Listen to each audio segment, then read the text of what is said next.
Hello everyone, in this video we are asked to find x given that log to base 10 open bracket 4 minus 6 multiplied by log to base 64 x plus 5 is equal to 0. But before I proceed, recall that log m to base a equal to p. In this form, this can be expressed as m equal to a to the power of p. So if we apply this rule to the given equation, we now have it that 4 minus 6 log x plus 5 in base 64 is equal to 10 to the power of 0.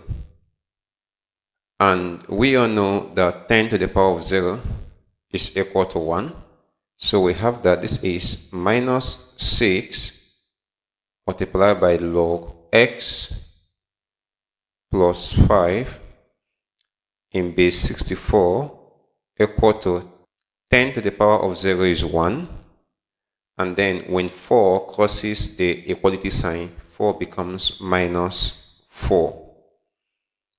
So we have that this is minus 6 log x plus 5 in base 64 equal to negative 3.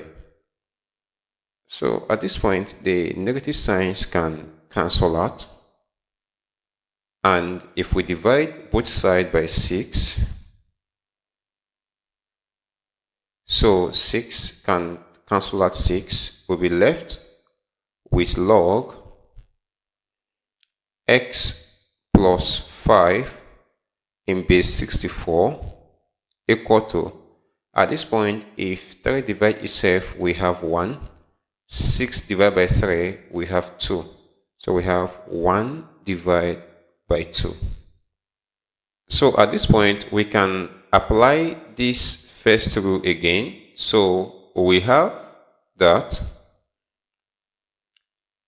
x plus 5 is equal to 64 to the power of 1 divided by 2. So we have that x plus 5 is equal to 64 can be expressed as h squared. So we have that h squared raised to the power of 1 divided by 2. So 2 can cancel out. We have that x plus 5 is equal to 8. So therefore, at this point, we can have that x is equal to 8 minus 5. Therefore, x is equal to 3. So the value of x in the logarithmic equation is equal to 3. Thank you so much for watching. And if you know you found the video helpful, please encourage us by liking the video and subscribing to our channel. Thank you.